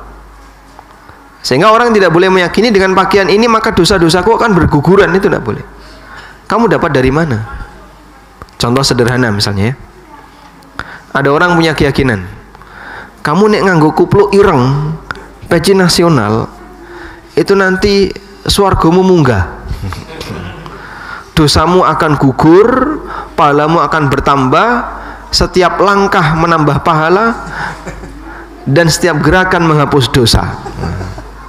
Hanya dengan memakai ketu ireng. Padahal mau pakai ketu warna ireng, warna putih, warna hijau, coklat dan seterusnya. Ini semuanya adalah bagian dari pakaian, hal yang mubah. Tidak boleh diyakini dengan cara seperti ini orang bisa mendapatkan tambahan pahala. Kalau sampai ada orang yang punya keyakinan seperti ini, maka dia terjerumus ke dalam perbuatan yang bid'ah. Dipahami ya? Baik. Sehingga beribadah dengan hal yang mubah itu tidak boleh. Ada orang yang punya keyakinan kalau pakai sorban itu mendapatkan pahala. Ini nggak benar ya. Yang benar apa? Mau pakai sorban maupun tidak pakai sorban, mau pakai pakaian A, pakaian B, semuanya hukum asalnya adalah mubah. Baik. Terus bagaimana caranya agar yang mubah ini bisa bernilai pahala? Ada dua. Dicatat ini Pak ya. Hal yang mubah bisa bernilai pahala dengan dua cara. Satu, menjadikan hal yang mubah itu sebagai alat bantu untuk mendukung ibadah. Menjadikan hal yang mubah sebagai alat bantu untuk mendukung ibadah. Jadi bukan beribadah dengan hal yang mubah, tapi menjadikan yang mubah sebagai alat bantu mendukung ibadah. Nah, yang mubah ini jadi dapat pahala. Sifatnya adalah faktor pendukung biar ibadahnya makin bagus. Ini seperti perkataan yang disampaikan oleh Mu'adz bin Jabal. Beliau mengatakan, "Kuntu ahtasibu 'alallahi naumati kama ahtasibu 'alaihi qaumati." Aku mengharapkan pahala dari Allah dengan tidur yang aku lakukan, sebagaimana aku mengharapkan pahala dari Allah dengan tahajud yang aku kerjakan. Maka beliau tidur dengan niat biar nanti bisa bangun tahajud. Adanya niat semacam itu, maka beliau gunakan hal yang mubah untuk mendukung ibadah. Itulah yang bernilai pahala. Sehingga kalau ada orang yang tanya, "Pak Ustadz, katanya tidur itu bisa bernilai pahala. Kalau tidur sendiri Mas, nggak ada ganjarannya Mas. Dan tidak ada ibadah kok bentuknya turu, itu nggak ada. Oh, tapi katanya tidurnya orang puasa itu ibadah. Jari sinten sampean nih. Nah, timbangannya gerenengan. Nah, kalau kayak gitu ada maksud yang lain. Daripada ngerasani orang, mending saya tidur. Nah, itu mungkin. Tapi kalau hanya sebatas tidur saja, jadi poso mong turu, orang no ganjarane, wong turu itu tidak beramal kok. Orang tidur itu beramal nggak Pak? Tidak, karena dia diam saja. Baik, kecuali kalau tidur tadi dijadikan sebagai sarana untuk mendukung ibadah, maka bisa bernilai pahala. Jadi yang perlu kita pahami begini ya. Semua ulama itu benci tidur. Maka tidak ada istilah tidur itu berpahala, tidak ada. Semua ulama benci tidur. Imam An-Nawawi rahimahullah, selama beberapa tahun beliau itu hanya istirahat di meja Pak. Tidak meletakkan punggungnya di lantai selama beberapa tahun. Dalam posisi apa? Siaga belajar. Jadi ini kitab, ini lampu. Begitu beliau bangun, nyalain lampu, nulis atau baca. Udah ngantuk, matikan lampu, tidur merem. Ngelilir lagi, melek, nyalain lampu, nulis lagi. Terus seperti itu selama beberapa tahun. Demikian pula Imam Malik rahimahullah. Diceritakan bahwasanya Ibnu Qasim itu siapa? Murid dekatnya Imam Malik. Yang beliau pernah belajar kepada Imam Malik selama 16 tahun nggak pulang-pulang. Nikah, manten anyar, terus pamitan sama istrinya dalam posisi istrinya hamil.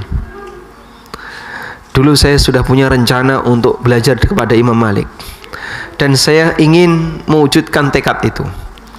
Kamu saya kasih pilihan, mungkin saya akan lama tidak pulang Kamu saya kasih pilihan. Pertama, nunggu saya sampai pulang. Yang kedua, kamu ingin nikah lagi dan nanti akan segera saya ceraikan. Wanita solihah ini milih yang mana? Yang pertama. Nunggu. Sampai akhirnya dia melahirkan. Lalu anaknya diberitahu ketika sudah besar bahwa bapakmu ada di Madinah belajar di majelisnya Imam Malik. Di usia 16 tahun ini anak datang ke Madinah bersama rombongan jamaah haji. Lalu ketika sampai di Masjid Nabawi, tanya sama jamaah, di mana majelisnya Imam Malik? Di sana. Didekati. Setelah sampai di majelisnya Imam Malik, tanya sama anggota majelis, kenal nggak dengan orang yang namanya Abdurrahman bin Qasim? Kamu lihat orang yang di dekat Imam Malik itu, itulah Abdurrahman bin Qasim dari Mesir. Langsung didekati. Selesai majelis Imam Malik, kemudian anak ini memeluk bapaknya, dan bapaknya mengatakan, asyummu syammal walad, aku mencium bau anak. Dan memang itu anaknya sendiri. Sehingga dari ibunya hamil sampai usia 16 tahun ratau ketemu, Pak. Wanita mana yang siap seperti itu, Pak? Hah? Di zaman kita mungkin tidak ada. Udah daftar dari awal biro jodoh itu, Pak. Daripada lama-lama kan.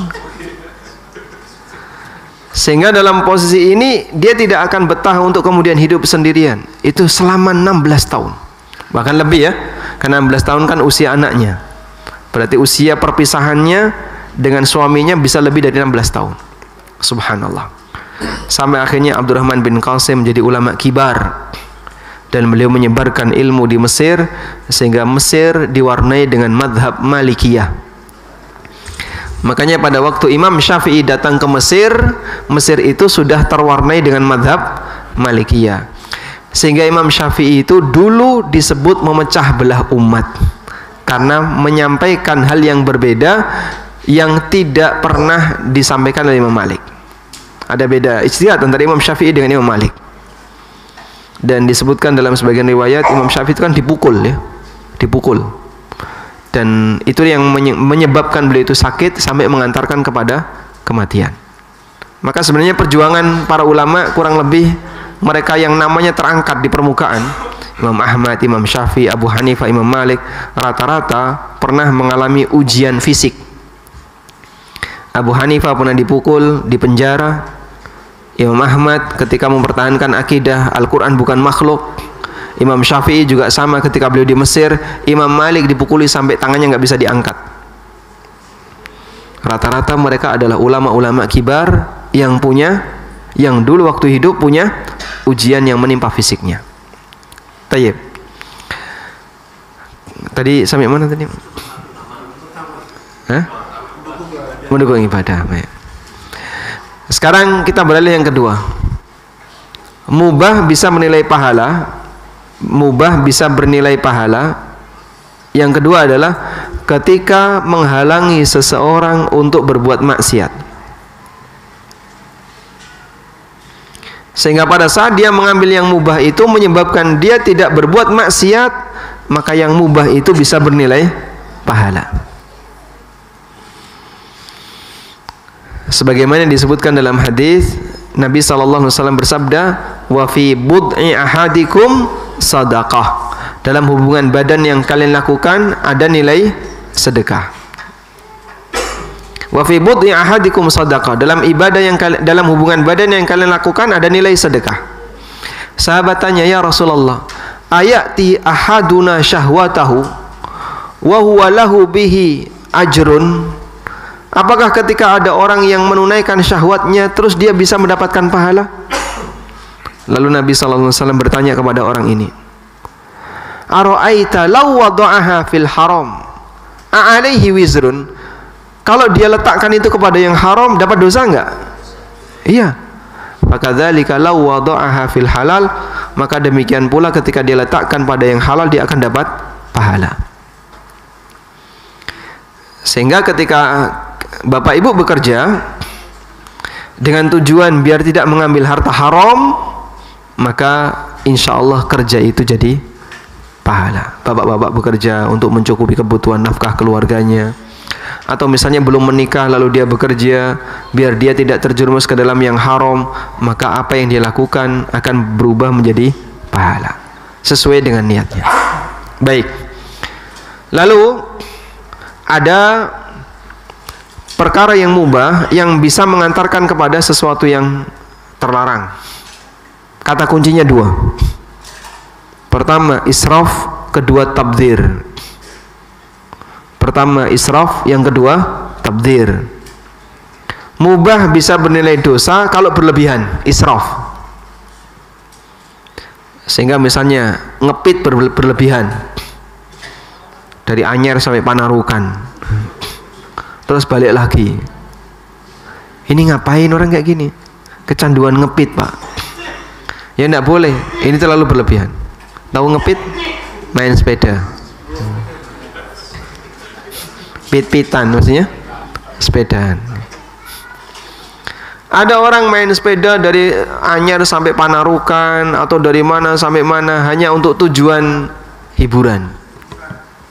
Mancing itu Masya Allah ya. Sampai istrinya gugat cerai.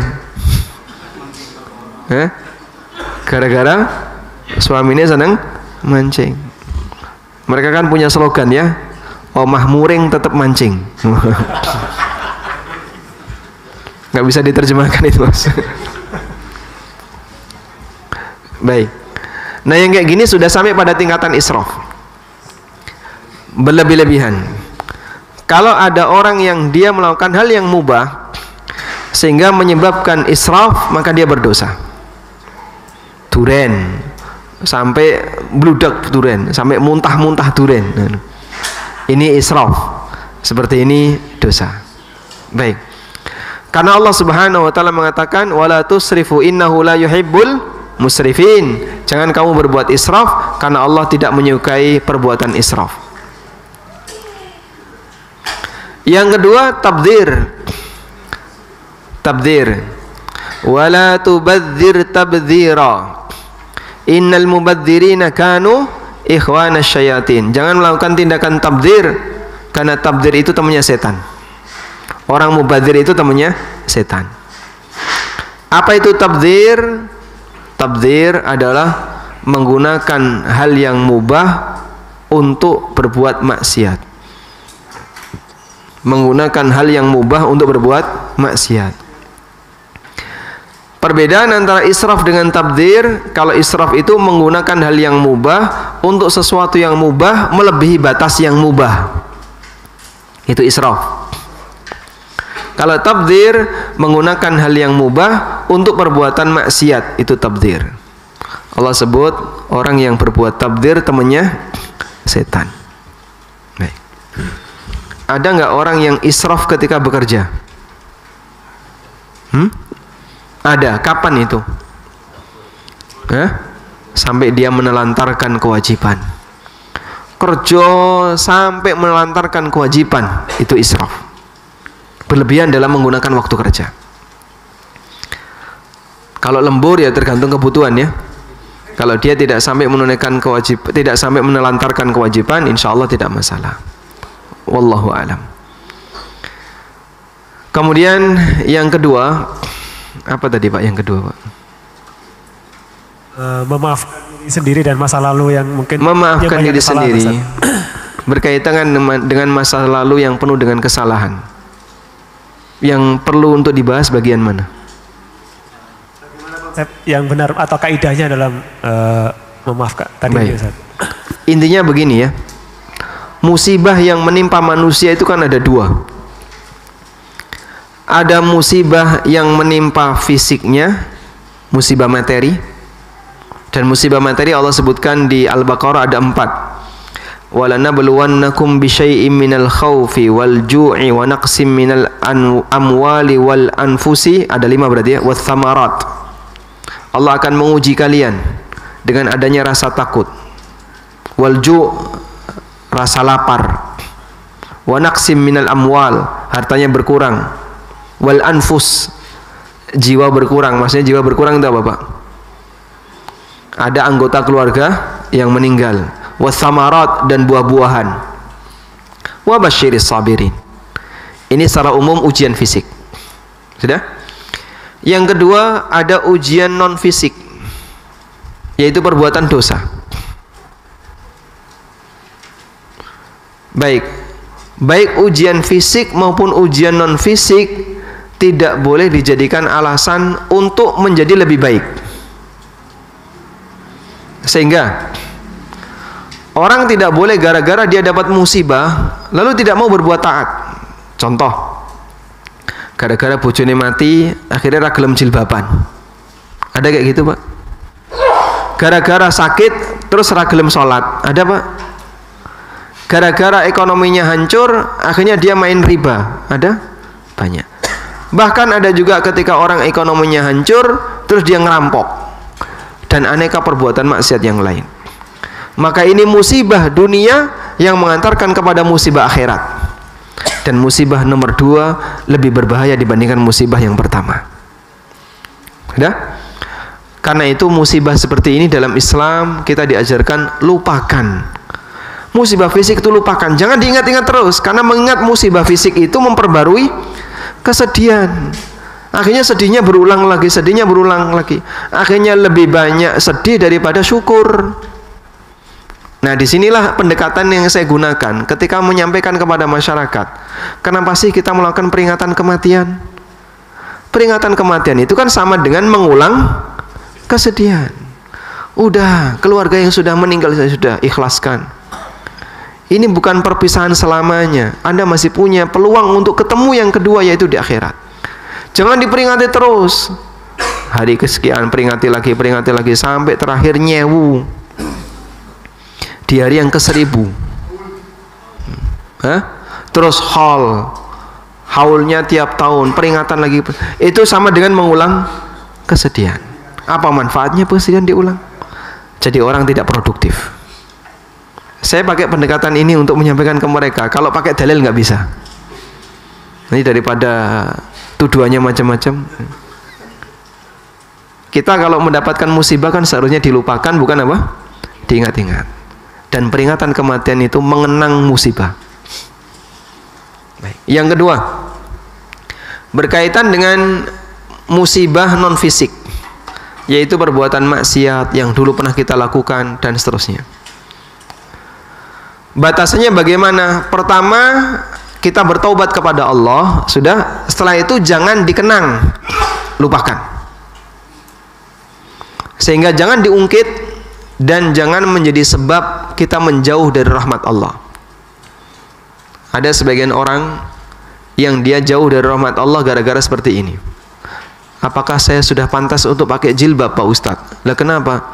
Saya kan orang yang berlumur dengan banyak maksiat.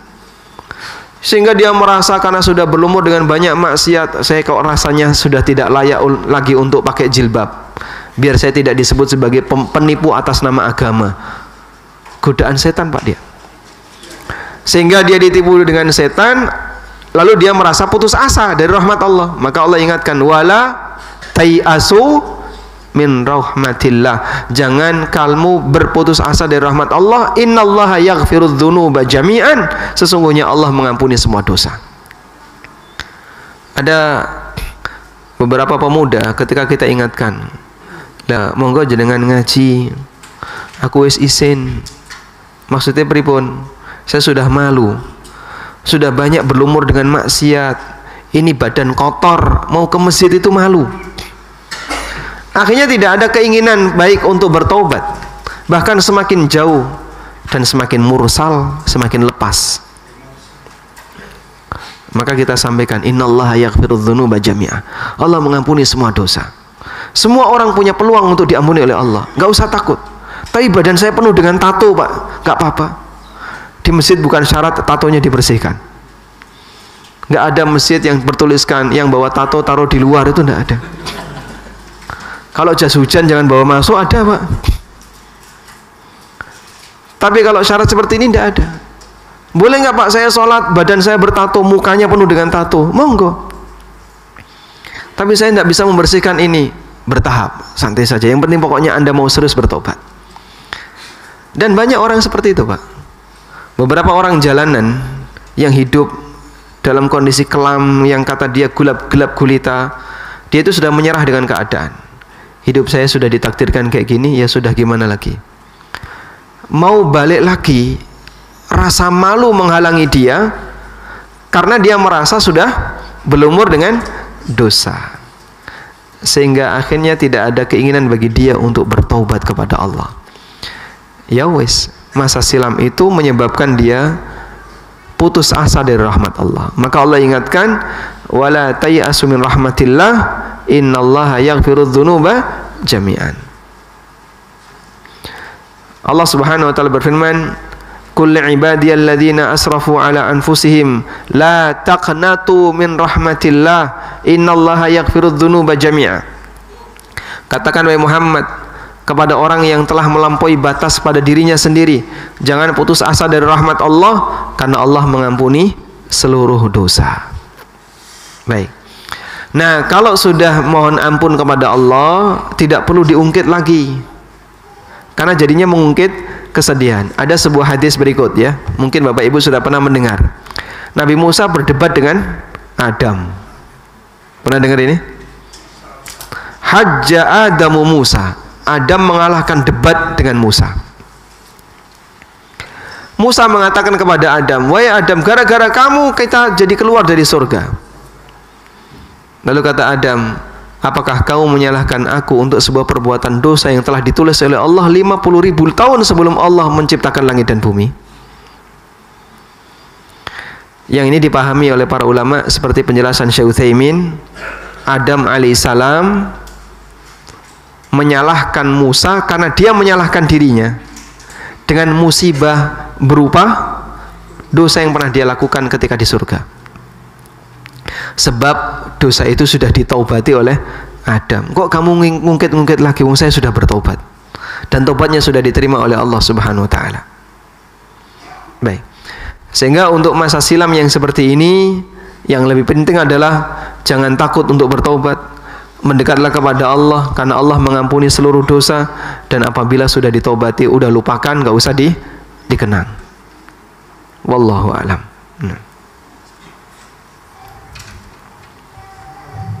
Angkat tangan untuk izin ke toilet.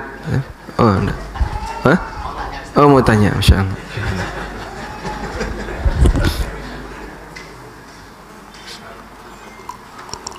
Bismillahirrahmanirrahim. Assalamualaikum warahmatullahi wabarakatuh.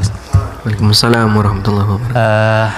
Yang pertama, Ustaz, dalam rangka untuk mendakwai keluarga, terutama mungkin keluarga kita yang usia sudah di atas 40, adakah kiat-kiat kita sebagai sesama muslim untuk mengajak keluarga kita untuk ke jalan yang benar sesuai salafus soleh? Itu adakah kiat yang istilahnya lebih mengenal, Ustaz, apabila kita ingin mendakwai keluarga kita yang usianya terutama sudah di atas 40, Ustaz? Karena kan usia di atas 40 ini sesuai yang Ustaz sampaikan bahwa sulit untuk berubah menjadi lebih baik. Kemudian yang kedua, mungkin kita sebagai orang tua, Ustaz, mungkin kita juga dulu banyak melakukan dosa juga dan belum mengenal dakwah sunnah ini. Kemudian usaha kita sebagai orang tua adalah mengarahkan putra-putri kita untuk mondok, untuk belajar agama. Nah, adakah kiat-kiat agar putra-putri kita itu bisa istiqomah, biar di akhirnya juga tetap sama dengan apa yang kita upayakan di awal, Ustaz? Masya Allah. Ya, jazakallah khair, Ustaz. Nah, apa kiat-kiat untuk mondok di tempat saya? Di tempat saya nggak ada pondok putra, Pak. Adanya pondok putri. Apa kiat-kiat untuk mendakwai orang yang sudah usianya 40 ke atas? Jadi yang saya maksud bahwasanya 40 ke atas orang susah berubah itu adalah karakter. Bukan bukan hidayah jauh dari sunnah, bukan ya. Karena peluang untuk bisa mendapatkan hidayah sunnah siapapun memilikinya, sesuai dengan apa yang Allah kehendaki. Sehingga kita optimis begini Pak, berhadapan dengan masyarakat yang mungkin mereka jauh dari hidayah sunnah, belum kenal istilah ilmu tauhid, tidak pernah tersentuh pembahasan tentang masalah detail akidah, mereka mungkin tidak ngerti, nggak jadi masalah. Tapi kalau sudah dalam bentuk karakter itu seperti ini, saya paling benci dengan ini, atau sifat-sifat tertentu, pendusta, penipu, itu karakter. Nah kalau sudah sampai pada tingkatan kayak gini, mungkin nggak bakalan bisa berubah. Karakter keras kepala, pengen menang sendiri, itu karakter. Itu kalau sudah di usia 40 ke atas susah untuk berubah. Anak kecil itu kan pengen menang sendiri Pak ya, sehingga ketika dia rebutan ya semuanya pengen dapat. Pada saat dia dapat, maka yang pemenangnya adalah yang paling kecil. Bapak punya usia anak misalnya 5 tahun, 4 tahun, 3 tahun, rebutan HP ya. Yang menang yang mana? Yang 3 tahun. Karena dia merasa paling disayang, sehingga dalam posisi itu ketika dia merebut, dia akan mengupayakan bagaimana dia menang, padahal dia badannya paling kecil ya. Tapi kan karakter ini berubah. Yang awalnya seperti itu mungkin di usia SD sudah berubah, sehingga saat rebutan di usia SD tidak sekeras ketika masih TK. Nanti SMP berubah lagi, SMA berubah lagi, kambuh lagi waktu bagi waris. Itu kalau pendidikannya tidak berlanjut. Sudah? Sehingga dalam hal ini karakter itu akan bertahan di saat orang sudah membiasakannya sampai usia 40 tahun. Tapi kalau berkaitan dengan masalah hidayah, kenal kebenaran, siapapun punya peluang yang sama. Wallahu a'lam. Kemudian yang kedua berkaitan dengan tanggung jawab orang tua dalam menjaga pendidikan anak. Memang pendidikan kita itu terkadang tidak estafet, sehingga orang tua rata-rata pengawasan maksimal hanya sampai usia lulus SMA. Setelah itu anak dikasih kebebasan, kamu mau kuliah di mana? Bebas dia milih. Memang kadang orang tua lebih cenderung daripada nanti saya paksa di sini dia nggak cocok, mending saya serahkan pada pilihan dia. Tapi pengawasannya yang kurang. Akhirnya saat kuliah di kampus umum, pergaulan dia, kemudian bagaimana cara dia berinteraksi dengan lawan jenis tidak terkontrol. Apa yang dulu sudah kita upayakan hilang semuanya ya. Mohon maaf Pak ya, ada satu berita buruk ya, yang sampai di tempat saya. Ada santri pondok yang sampai check-in 3 hari kalau ini. Dan itu sesama santri putra dengan santri putri ya, sampai akhirnya dia ketangkap oleh musyrifnya atau ustadznya. Terus disidang dia, kamu ngapain saja 3 hari? Saya nggak ngapa-ngapain ustadz. Bodoh kamu, 3 hari kok nggak ngapa-ngapain. Lah mau jawab apa itu? Iya, jadi ada kejadian kayak gitu. Ini ada hal lucu di bagian akhir ya. Subhanallah. Cuman kan ini jadi berita yang nggak nyaman untuk didengar. Meskipun pelanggaran seperti ini juga lebih banyak lagi untuk sekolah-sekolah negeri. Tapi untuk sekolah agama dalam proses belajar masih ada kayak gini. Sudah ada kayak gini. Ini kan pelanggaran yang agak serius ya. Makanya pengawasan orang tua itu ya bagian yang terpenting. Wallahu a'lam. Silakan. Ya, mungkin masih ada ya. Satu, monggo nanti.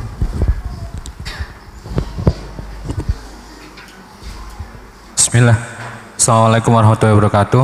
Waalaikumsalam warahmatullahi wabarakatuh. Ustaz, mau menanyakan masalah jual beli emas non tunai, yang mana fatwa MUI yang memperbolehkan jual beli emas non tunai selama emas itu tidak menjadi alat tukar yang sah atau uang. Bagaimana menanggapi hal itu, Ustaz? Terima kasih. Assalamualaikum warahmatullahi wabarakatuh. Waalaikumsalam warahmatullahi wabarakatuh. Ya, fatwa itu sudah terbit, Pak. Jadi ditanggapi maupun tidak, fatwa itu tidak akan ditarik ya. Sehingga pertama yang perlu kita simpulkan adalah di sini ada dua pendapat. Ada yang pendapat membolehkan transaksi emas secara online, dan ada pendapat yang mengatakan jual beli emas secara online, cicil dan seterusnya hukumnya haram karena itu riba nasi'ah. Dan pendapat yang kedua, bahwasanya jual beli emas secara dicicil atau secara online itu riba nasi'ah, ini pendapat jumhur ulama. Pendapat jumhur ulama. Baik. Terus yang menjadi pertanyaan adalah dari mana MUI bisa mengambil pendapat itu? DSN ya. Bolehnya emas ditransaksikan dengan cara dicicil atau emas ditransaksikan dengan cara kredit atau online. Ada beberapa ulama yang memberikan rincian seperti ini. Dan ini pendapatnya Ibnu Qayyim, bahwa untuk emas musawwag itu emas yang berbentuk cincin, gelang, kalung, emas yang dijadikan sebagai perhiasan. Maka emas seperti ini, kata Ibnu Qayyim, tidak wajib dizakati. Dan karena tidak wajib dizakati,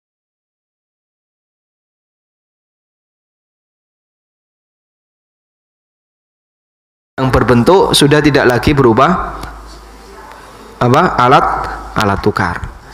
Sehingga Ibnu Qayyim kenapa tidak memasukkan emas sebagai benda zakat ketika sudah tidak menjadi alat tukar, emas-emas perhiasan tadi?